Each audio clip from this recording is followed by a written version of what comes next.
할렐루야. 오늘 제목은 혼돈에서 질서로, 영어로는 From Chaos to Cosmos. 여러분, 이 말씀 창세기 오늘 본문은 너무나 장엄한 본문이고, 이 본문을 누가 기록했습니까? 하나님의 사람 모세가 기록을 했습니다. 모세가 언제 이걸 기록했습니까? 광야 생활을 거의 다 마치고 이제 가나안 땅에 들어간 걸 앞에 놓고 모세가 인생은 어떻게 살아야 되나.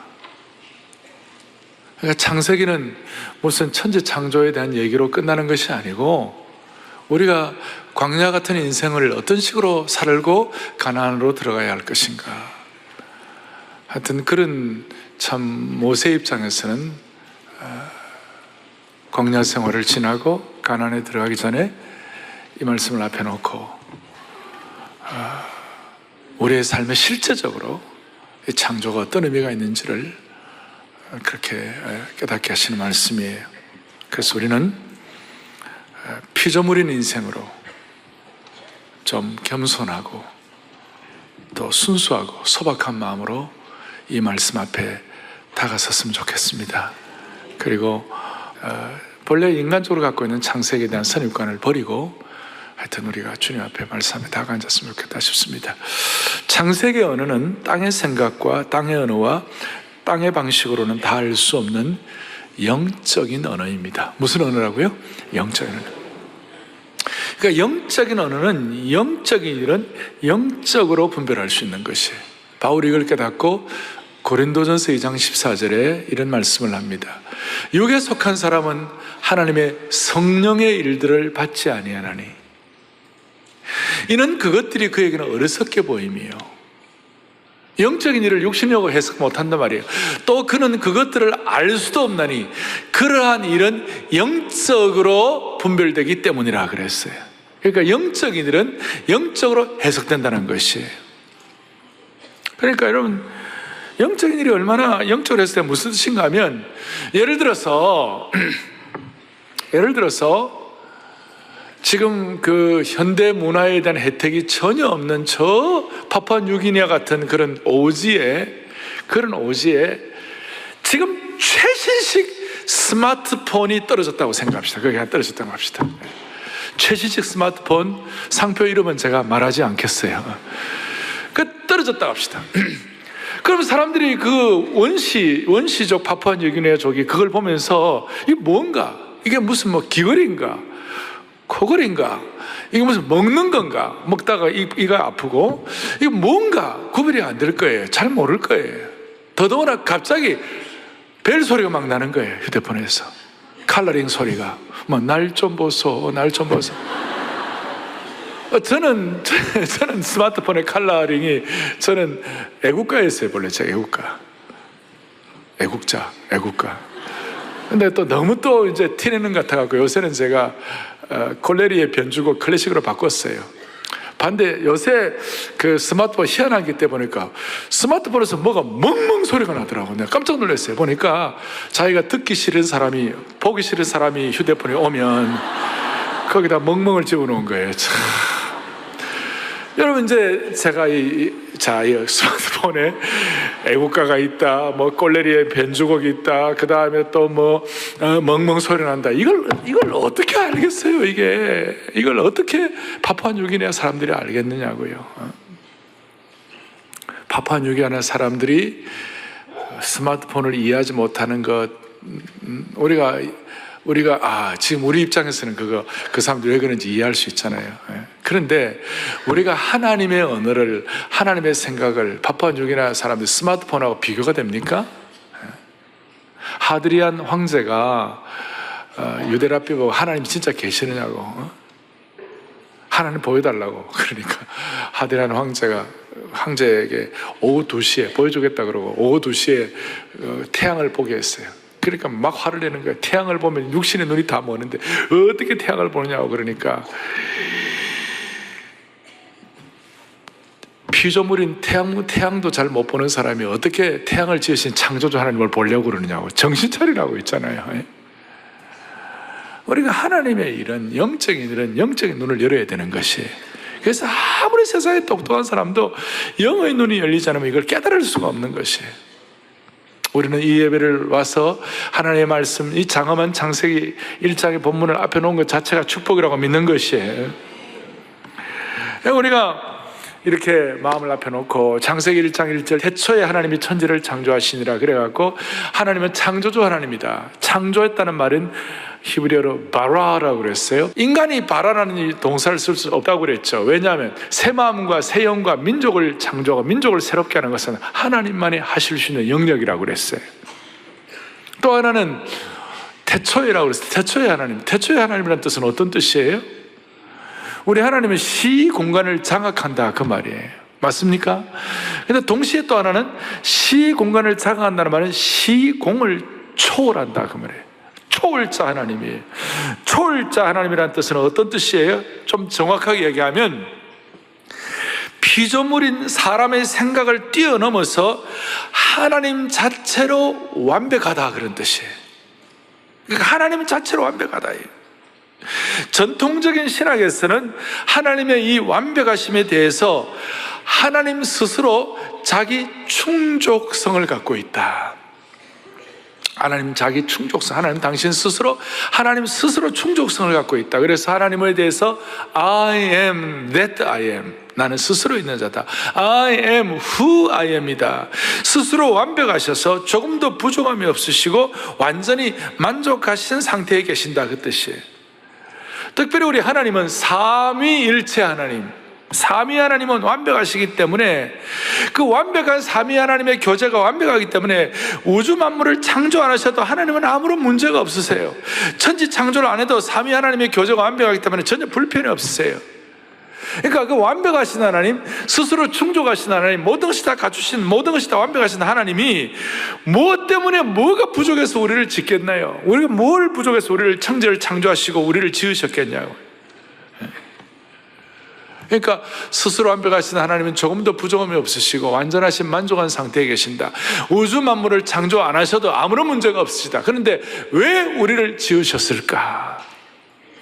우리를 지으실 때 하나님의 형상대로 지었다고 해서 2장에 가면 하나님의 형상대로 지은데 우리를 하나님의 사랑의 대상으로 삼으셔서 우리를 사랑하시기 때문에 지으셨다고 그랬어요. 그래서 하나님의 피조물 우리들은 이 하나님의 형상대로 사랑의 대상으로 지음받은 우리들은 이사야가 고백한 대로 우리는 뭐예요? 하나님의 영광을 위하여 창조되었기 때문에 우리는 하나님을 찬송할지라 그랬어요. 이런 내용들을 여러분들이 들으시면서 이 하나님의 창조, 신비, 영적인 세계 이런 것들의 눈을 가장 잘 뜬 분 중에 한 분이 예수님의 심장에 기대어서 예수님의 호흡을 맡았던 사도 요한이었어요. 사도 요한이 요한일서 4장 16절에 뭐라고 고백을 하느냐, 이런 내용을 하고 있어요. 같이 봅니다. 하나님이 우리를 사랑하시는 사랑을 우리가 알고 믿었노니 하나님은 사랑이시라. 사랑 안에 거하는 자는 하나님도 그 안에. 아멘.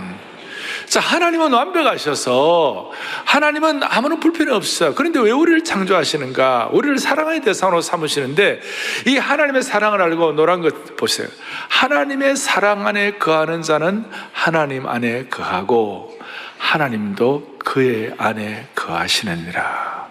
아이고, 이건 너무 신묘막측한 말씀이에요. 너무 신비한 말씀이에요. 여러분과 제가 이 하나님의 사랑을 알고 하나님의 사랑 안에 거하게 될 때, 이 사랑의 하나님을 모시게 될 때 무슨 말이냐, 우리같이 부족한 인생이 하나님을 모시고 사는 것이에요. 이게 너무나 신비한 거예요. 우리같이 부족한 인생이 하나님을 우리의 가슴에 품고 살게 되는 것이에요.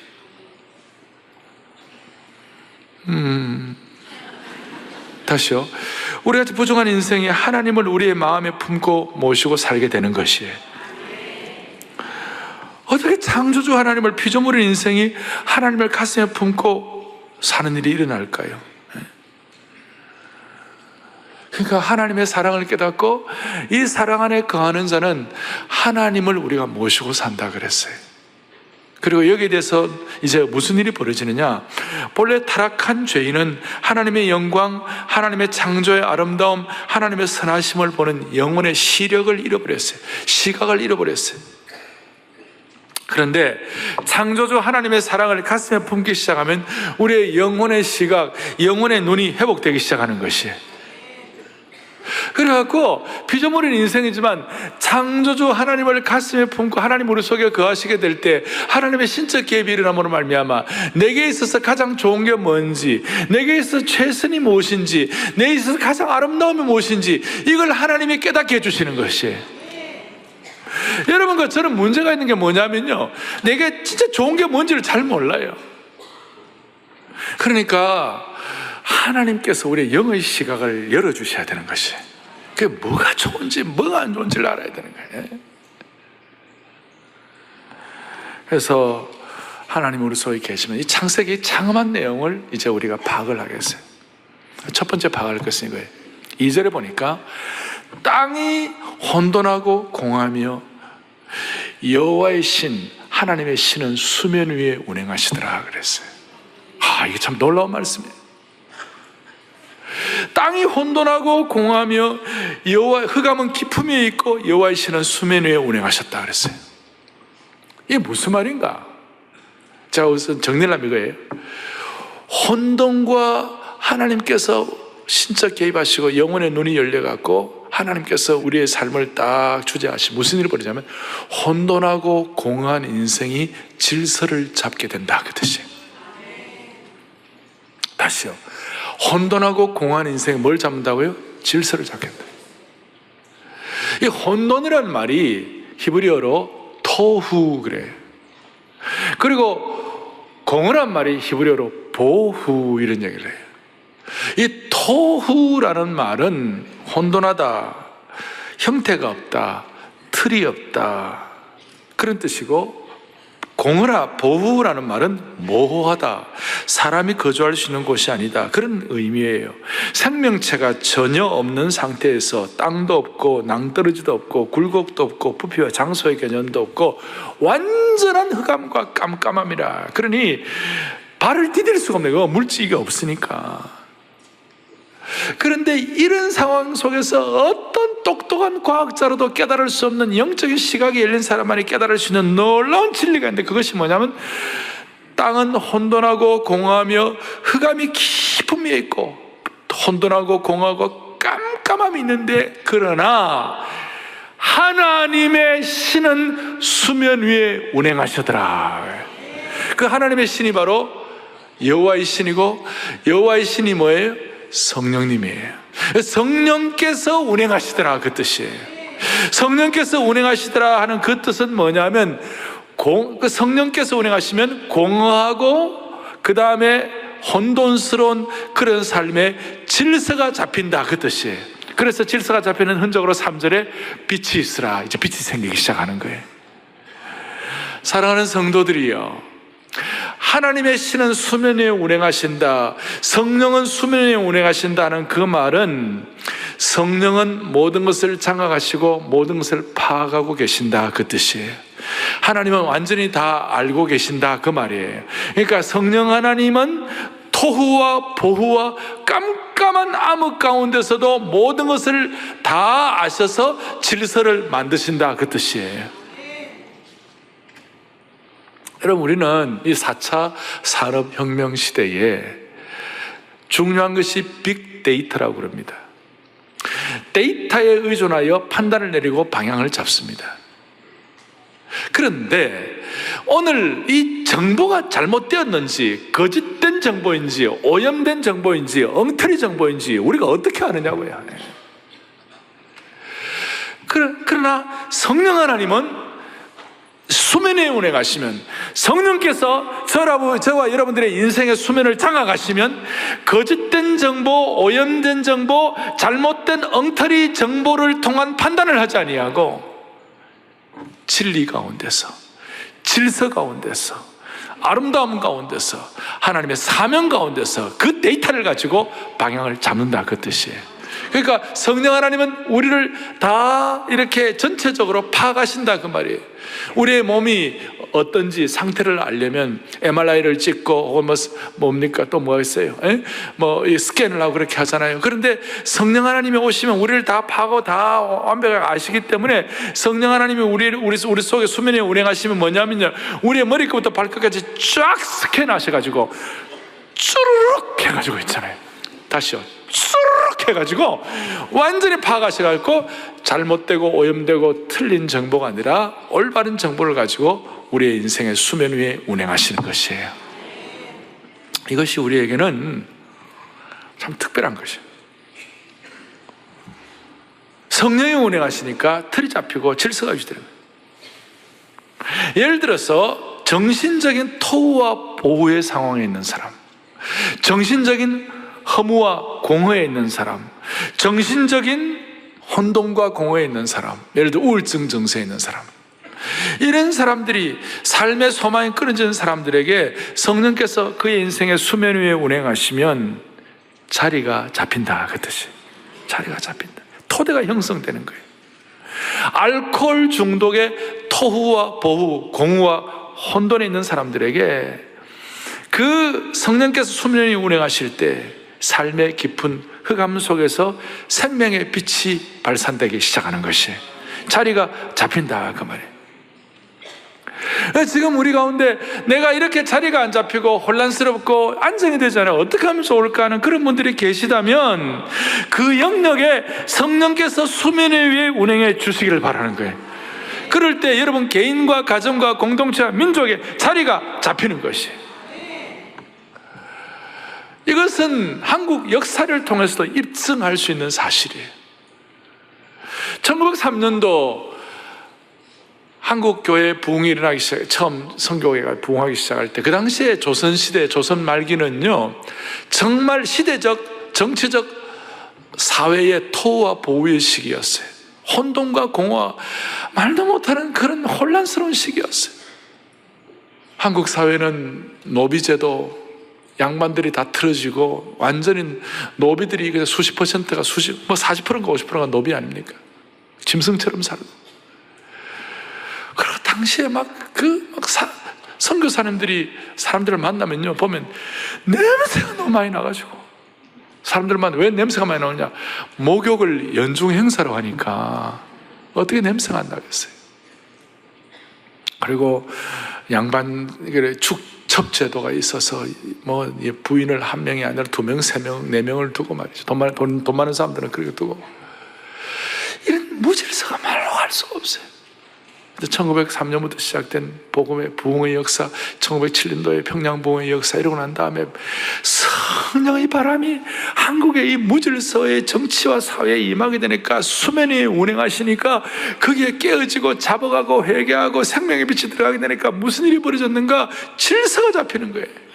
그래서 양반들 가운데, 돈 있는 사람들 가운데 아내가 서너 명 있었던 이런 사람들이 다 질서가 잡히니까요, 정실 부인 하나를 두고 나머지 아내들은 필요한 것도 주고 이렇게 해가지고 나는 이제 이 아내와 살겠다고 딱 정리하고 삶이 안정되기 시작하는 거예요. 정말 얼마나 안정이 되겠어요.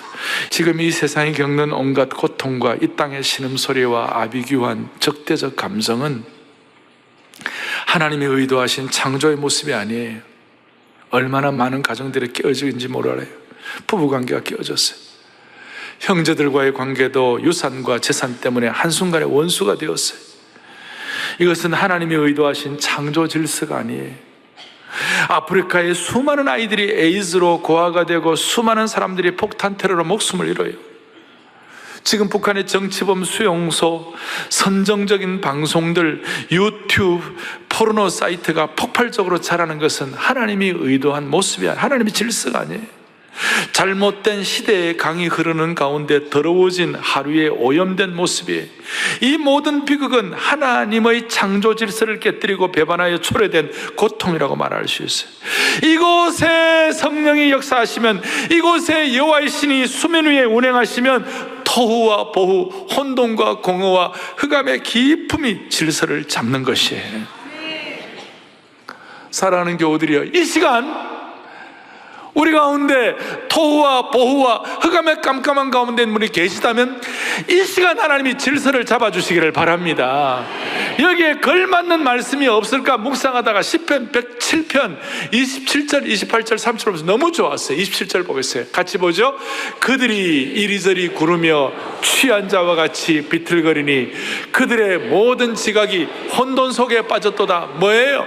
이리저리 구르며 취한 자 사람처럼 비틀거릴 정도 토후와 보후와 그 다음에 깜깜함이 임하였어요. 그런데 28절 보겠습니다. 이에 그들이 그들의 고통 때문에 여호와께 부르짖음에 그가 그들의 고통에서 그들을 인도하여 내시고, 아멘. 그 여호와의 신이 그의 인생의 수면에 운행하게 되시니까 인도하여 내시고, 30절 보겠습니다. 그들이 평온함으로 말미암아 기뻐하는 중에 여호와께서 그들이 바라는 항구로 인도하시는. 아멘. 전에 성경에서는 소망의 항구로 우리를 인도하시는 도다. 질서가 잡히는 것이, 질서가 잡히는 거예요. 그래서 오늘 마음속에 주여 여호와의 신이 성령께서 우리의 인생의 수면 위에 운행하여 주십시오. 수면 위에 운행하여 주십시오. 우리 하나님은 카오스를 코스모스로 바꾸시는 하나님이십니다. 이사야 32장 15절에 성령께서 오시면 혼돈과 무질서가 자리 잡히는 것에 대해서 이런 이사야가 고백을 합니다. 함께 봅니다. 마침내 위에서부터 영을 우리에게 부어주시리니, 그 다음 뭐예요? 광야가 아름다운 밭이 되며 아름다운 밭을 숲으로 여기게.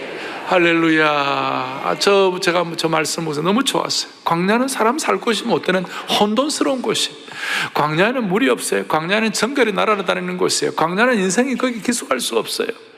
그런데 하나님의 질서가 자리 잡히게 되면 여호와의 신의 수명을 보세요. 마침내 위에서부터 영을 우리에게 부어주시리네.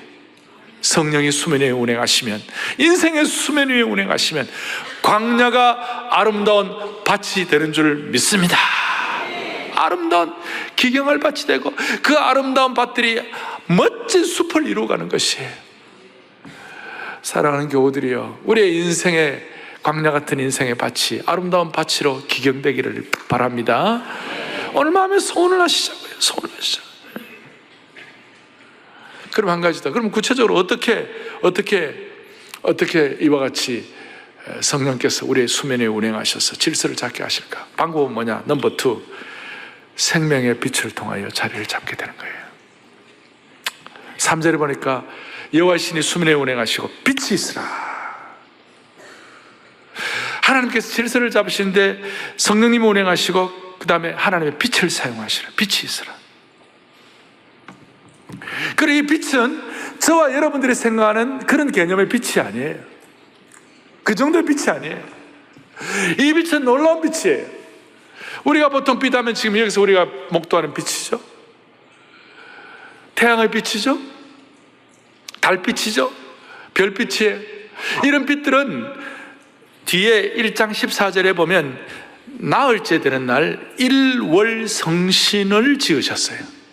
그러니까 태양과 달과 별을 지으시고 그때부터 빛이 나오는 거예요. 태양을 통해서 빛이 나오는 거니까 우리가 알고 있는 빛이잖아요. 그런데 여기 빛은 어떤 빛? 보다 근원적인 빛, 창조의 빛, 생명의 빛, 능력의 빛이라고 말할 수 있어요. 모든 혼란을 극복하게 하시는 빛이라고 말할 수 있어요. 그래서 이 빛에 대해서 왜 빛을 창조하실까? 빛은 혼돈과 공허를 자리 잡게 하는 가장 기초예요. 빛은 하나님의 질서를 온전하게 하는 생명의 역사예요. 그래서 빛과 생명은 같은 말이에요. 왜 빛이 생명인 것을 증명할 수 있습니까? 만약에 지금 이 서울에 한 2달 동안만 전혀 빛이 비치지 않는 완전한 깜깜한 암흑의 세계라고 생각하시면 무슨 일이 벌어질까요? 모든 생명은 다 죽어버려요. 2달이 짧다면 3달 하죠. 3달. 예? 식물이 다 죽어요. 빛이 없는데, 깜깜한데, 꽃은 피지 않아요. 열매도 안 익어요. 죽으면 세계가 되는 거예요. 그래서 성 어거스틴은 뭐라고 말하느냐? 모든 생명은 빛과 함께 시작되고 빛으로 유지된다는 것이. 피조물인 생태계가 살기 위하여 이런 빛이 필요하듯이 인간의 영적 생명도 마찬가지로 빛이 필요한 것이. 그래서 여러분이 빛은 우리의 생명의 원천이 되는 빛인 줄 믿으셔야 되는 거예요. 제가 40대 때 제게 빛이 되고 제게 중요한 약속의 말씀이 된 것이 시편 36편 9절이었어요. 40대 때 제게 주신 빛되는 말씀이었어요. 이런 내용이 나왔어요. 진실로 생명의 원천이 주께 있사오니 주의 빛 안에서 우리가 빛을 보리이다. 옛날에는 저런 말씀 그냥 쓱 지나가고 그냥 있는지도 모르는 그런 경우가 많았죠. 그런데 생명의 빛에 대해서 눈을 뜨고 내 어둠의 삶을 질서를 잡게 해달라고 소원하는 순간 저 말씀이 눈에 들어오는데요. 생명의 원천이 주께 있다. 주의 빛 안에서 우리가 빛을 보리이다. 영어로 말하면 In your light we see light. In your light we see light. 생명의 원천이 주께 있는데 주님의 빛 안에서 우리가 빛된 삶을 살아갈 수 있습니다. 그 뜻이에요. 주님의 빛, 하나님이 주시는 그 빛이 있으라 하시는 그 생명의 빛 앞에서 우리가 빛을 보리이다. 그 말이에요. 여러분, 이 빛은, 이 생명의 빛은, 근원적인 빛은 우리를 변화시키고 새롭게 하시고 능력을 주시고 사람의 일생을 완전히 뒤바꿔 놓는 것이. 사도 바울을 보세요. 그런 예수 믿는 사람 핍박하고 하나님 이 복음의 역사에 대해서 거절하고 그렇게 살기등등한 사람이었는데요, 그 살기등등한 마음을 가지고 다메섹에 있는 크리스찬들 다 죽이려고 살인 면허증을 가지고 말을 타고 막 달려나가는데 갑자기 하늘에서 빛이 내리는데 사도행전 22장 26장에 보면 뭐라고 나오느냐. 22장 6절에 보겠습니다. 다메섹에 가까이 왔을 때 오정쯤 돼가지고 홀련히 뭐예요? 하늘부터 뭐예요? 빛이 나를 도로비쳤다. 이거는 태양빛이 아니에요. 하늘로부터 근원적인 큰 빛이 비춘 거예요. 그 빛이 비치게 되니까 그대로 거꾸러지는 거예요. 그리고 육신의 눈은 멀었지만 영적인 눈이 열리기 시작한 것이에요. 사랑하는 교우들이요, 오늘 예수님을 근원적으로 모르는 분들이 계시다면 하늘로부터 큰 빛이 임하기를 바랍니다. 그래서 사도 바울의 역사가 일어났으면 좋겠어요. 이게 창조의 역사예요. 이게 신적 개입의 강력한 신적 개입. 이런 신적 개입이 어디 있어요? 하늘로부터 큰 빛이 내리치는 것이. 오늘 우리를 마칠 때 나중에 우리 축도하기 전에 주님 당신은 사랑의 빛, 주님 당신은 사랑의 빛, 어둠 가운데 비춰주옵소서, 비추소서, 우리 위에 비추어 주소서, 주님의 영광을 비춰줘. 그 찬송할 때 하늘의 빛이 여러분들이 임하기를 바랍니다. 아시겠죠? 그리고 이 빛이 임하는 곳마다 오염되고 더러운 것들이 다 도망가는 거예요. 공사장의 음습한 곳에 널빤지가 깔려 있는데 그 정오에 낮에 태양빛 밑에서 그 널빤지를 들어보니까 그 널빤지 밑에 바퀴벌레, 좀비, 못된 거, 여자분들은 그 벌레 싫어하잖아요. 그런 음침한 벌레들이 있다. 그것들이 그냥 빛이 비치니까 다 도망가는 거예요. 하나님의 빛이 비춰지면 부패하고 오염되고 못난 것들이 정리되기 시작하는 것이. 요한복음 8장에 보면 예수님의 빛을 받았던 사람이 있어요. 가늠한 여인이었어요. 가늠한 여인이 얼마나 수치스럽겠어요. 가늠하다가 현장에 잡혀왔으니까. 그런데 예수님께서 죄 없는 자 중에 죄 없는 자가 돌로 치라 그러니까 하나님의 주님의 빛이 비추니까 재밌어요. 어른들부터 애들까지 다 도망가 버렸어요. 그 속에는 더러움이 다 드러나니까 자기가 무슨 자격이겠다 돌멩이 던질 힘이 다 없는 거예요. 다 도망가 버렸어요. 그 여인 보고 너를 정죄하던 자가 어디 있느냐? 그러니 없나이다. 그러니 너도 가서 다시는 죄를 범치 말라. 그러고 다음에 요한 8장 11절 다음에 요한복음 8장 12절 뭐라고 말씀하시는가? 크게 우리 합동합니다. 예수께서 또 말씀하여 나는 나를 따르는 자는 어둠에 다니지 아니하고 생명의 빛을 얻으리라. 아멘. 예수님께서 말씀하시기를 나는 세상의 뭐예요? 빛이다. I am the light of the world. 나는 세상의 빛이니 나를 따르는 자는 어둠에 다니지 아니하고 생명의 빛을 얻으리라. 너무나 놀라워. 생명의 빛을 얻으리라. 오늘 이 빛이 임하는 곳마다 저주가 축복이 될 것이에요. 오늘 이 빛이 임하는 곳마다 죽음이 생명의 역사로 바뀌게 될 거예요.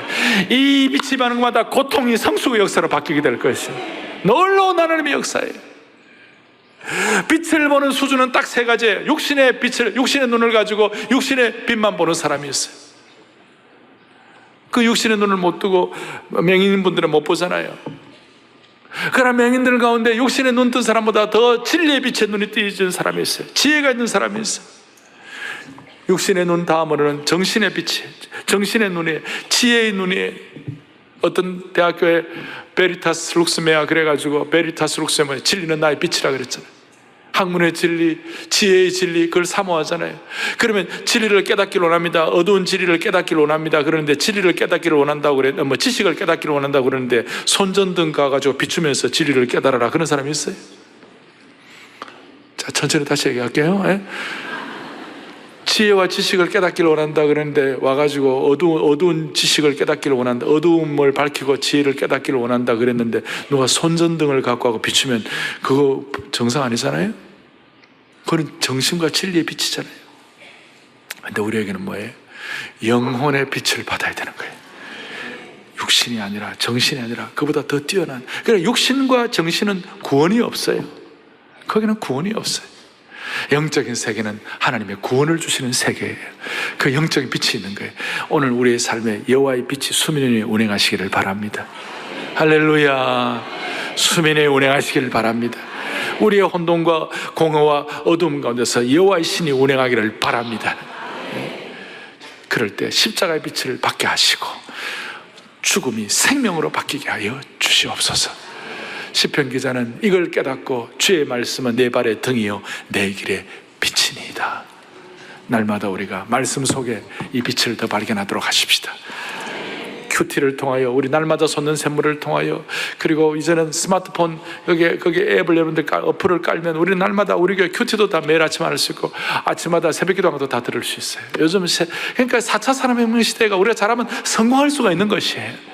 날마다 말씀의 빛을 통하여 시대의 어두움을 돌파할 수 있도록 은혜의 은혜를 덧입혀 주시기를 바랍니다. 여러분 다 같이 찬송가 48장을 좀 펼쳐보세요. 48장을 보면 뭐가 나오는가 하면 이런 찬송이 나와요. 만유의 주제 존귀하신 예수 인자가 되신 하나님, 나 사모하여 영원히 섬길 내 영광 되신 주로다. 가사 자체가 창조주 하나님에 대한 얘기고 3절 보세요. 광명한 해와 명랑한 저 달빛 수많은 별들 빛이나 주 예수 빛은 더 찬란하여 참 비교할 수 없도다. 할렐루야. 옛날 신앙의 선배들은 이제 깜깜한 어두움 가운데 빛이 얼마나 귀합니까? 그 빛을 그 어두움 가운데서 막 넘어지고 그렇게 하죠. 모서리 부닥쳐서 이마에 피가 나고 그럴 때 있잖아요. 그러니까 촛불 나는데 얼마나 귀해요. 그래서 우리는 어두움 가운데 촛불을 발견하면 너무 감사해서 어두운 가운데 촛불을 보고 감사하면 촛불보다 더 밝은 별빛을 주시고, 별빛을 보고 감사하면 별빛보다 더 밝은 달빛을 주시고, 달빛을 보고 감사하면 하나님은 그보다 훨씬 더 밝은 햇빛을 주신다. 그런데 영원한 빛에 대해서 눈이 열리면 촛불도 달빛도 별빛도 햇빛도 필요 없는 영원한 빛을 하나님이 허락해 주실 것이다.